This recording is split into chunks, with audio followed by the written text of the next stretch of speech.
Good evening, everyone. My name is Katie Beverley, and today I have the pleasure of welcoming you all to Inspire and Connect. And tonight we're going to be speaking with Mr. Clay Hine from the Atlanta, Georgia area, and he is the 1999 gold medal baritone with Fred.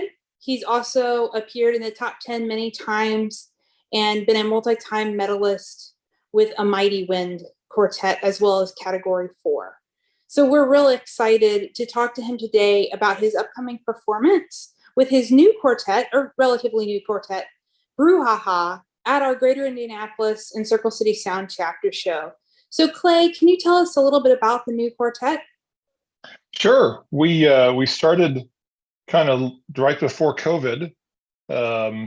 It's myself, Tim Reynolds, who was the tenor of Category 4 in A Mighty Wind and the lead of Riptide, who was also a medalist a few times. He's the assistant director of Atlanta Vocal Project that I direct. Tim's been a real good friend for a long time.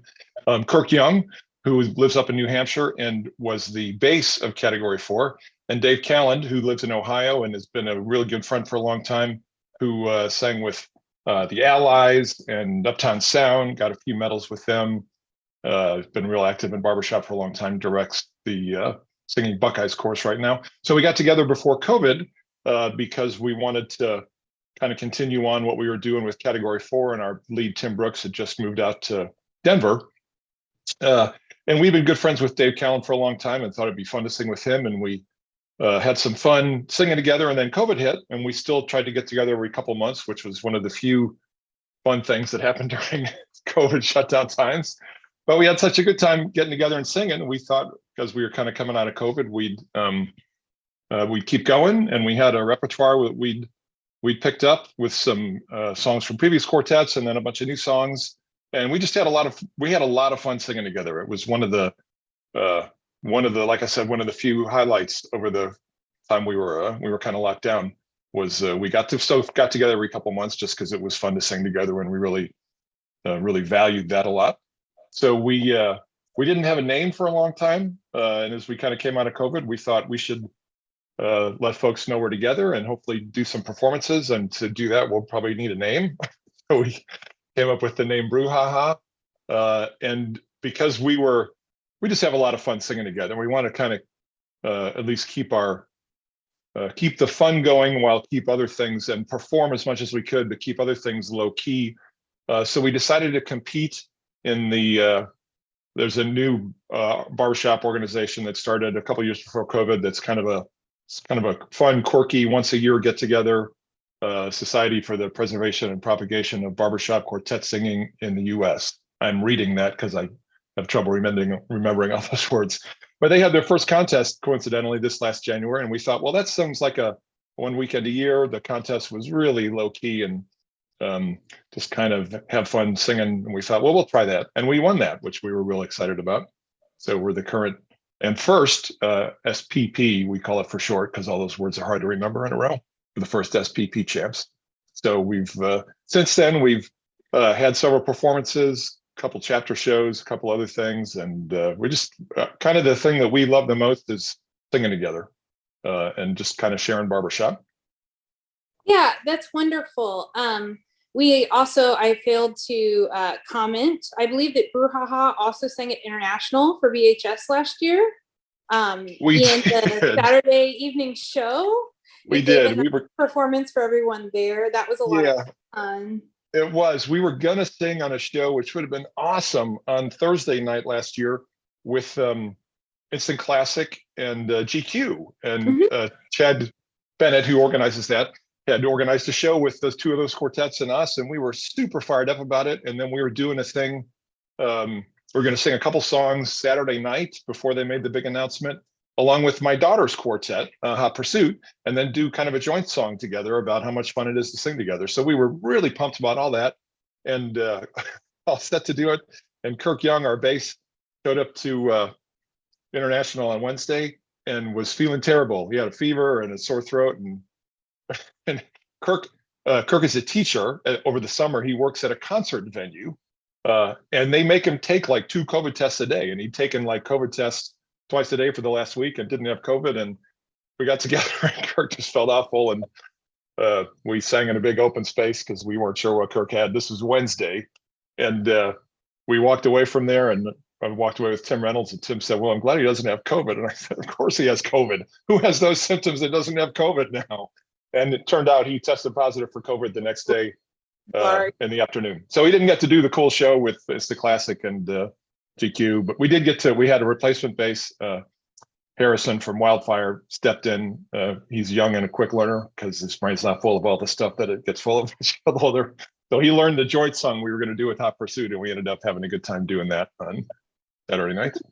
We really enjoyed that performance. And Clay, another thing that most folks know about you is that you've accomplished quite a large arranging category, an arranging catalog that you've put together over the years, arranging for many international level choruses and quartets.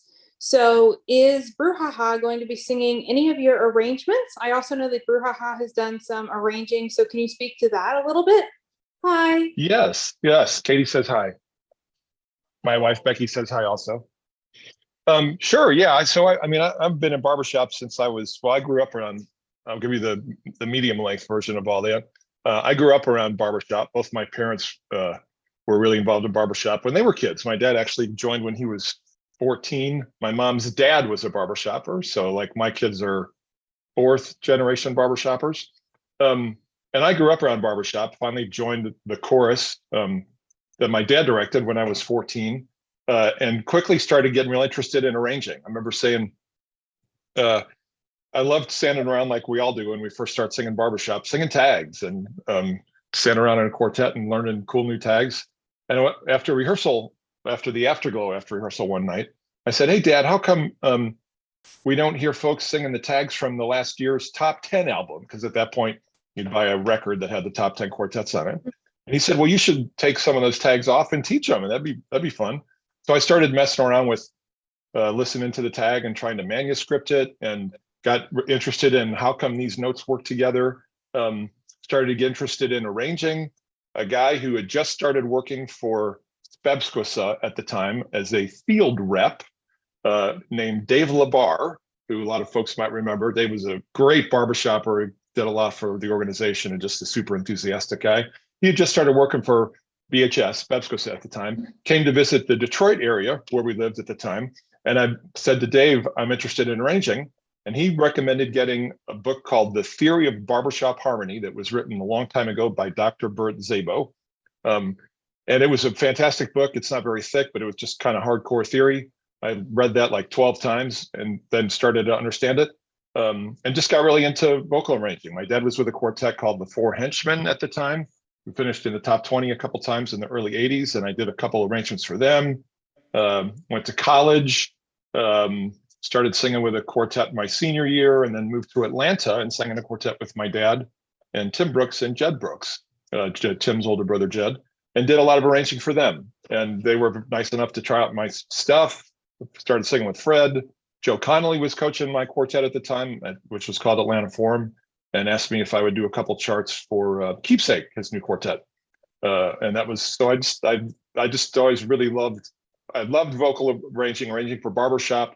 I'm kind of a math geek. I'm an electrical engineer by training. So the way chords and notes work together to make cool barbershop chords, I continue to find very fascinating. So yes, that's the long answer to your question. Brouhaha does do several, I'll skip forward 20 years, does do several arrangements that I have done. And we'll feature some of those on the show and the afterglow with y'all.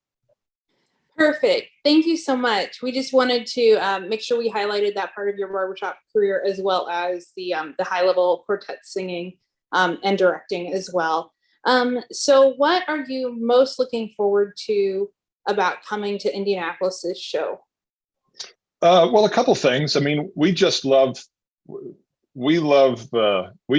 performing and sharing barbershop with folks that also love barbershop. When we were in San Antonio last weekend, my wife, Becky, who you just saw, and Tim's wife, Amy, went along, and we just had a great time. And we got home and my wife said, "Okay, what was your favorite thing about the weekend?"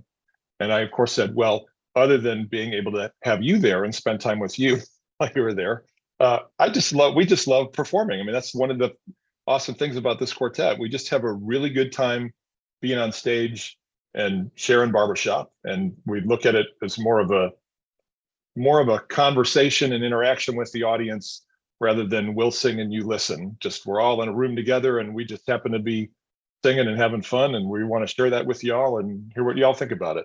So we're looking forward to doing that in Indianapolis with the audience there, and it's great that we'll get to be there with our friends.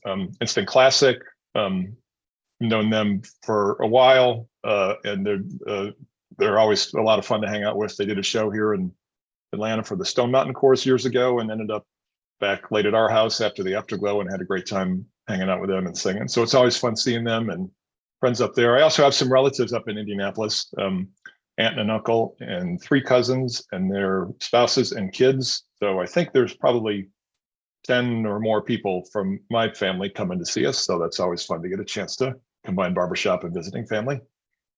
Yeah, that's wonderful. We're just so excited to have you all coming. And then our last question for this episode is we want you to tell us why everyone should come to the show. Well, I mean, barbershop is a fun thing to watch and share, whether you're singing it or be in the audience that's being performed to. Barbershop is just a fun thing, and that Circle City Sound Chorus has got just a great dynamic going. My quartet Fred did a show up there probably 25 years ago, and had a great time. The chapters continued to recover from the show that Fred did there. But just continued to do great. And when Theo took over, there were lots of fun things happening there. I saw him at Harmony University, and it's just a great dynamic, and they've continued to get better. Again, recovering from our session at Harmony University, they've continued to get better and better, both in terms of the performances that they give and what they share with the audience musically, but also just in terms of the dynamic of the chorus. It's just a really great, fun, seeing the posts on Facebook and seeing how much fun they just have singing together and sharing barbershop, which is really what it's all about. I mean, it's great in barbershop that we can have wonderful groups that are kind of the cream of the crop in any style of a cappella singing around the world. And then 4 guys who just have a fun time singing tags and everything in between. And it's great when all that comes together with a group like Circle City Sound, to a bunch of singers that just love spending time together and sharing barbershop and improving their craft and sharing that with people, and come up with a pretty good bunch of songs and performance that they can give. So that's why everyone should come see this. That'll be fun. There's this Instant Classic, who's one of our best champs, certainly has some wonderfully unique things that they bring to the stage, even at the high level of international champ. And then my quartet, like I said, we just have a fun time sharing barbershop. So it should be a really fun celebration of some great music and just having a fun time being together. All right, so wonderful. So as we wrap up today, I just have a few notes for our general audience that I'd like to share. First of all, we would really like to see all of you at our 75th anniversary show at Avon Middle School South on June 10th, 2023. And we hope that you will join us there, celebrating 75 years of the Greater Indianapolis chapter. We also hope that you will, if you're willing or able, would join us at International in Louisville 2023, either as an attendee or as a volunteer. We would really appreciate that from everyone. If you're interested in singing and having a wonderful time, like Clay talked about, you can always join us at our chapter meetings. And finally, if you reach the end of this video, we hope that you've had fun, and we would like to share our promo code for $5 off of the ticket price for our June 10th show. It is Inspire. So we hope that you will have a wonderful evening and that we will see you on June 10th and in Louisville. Thank you so much.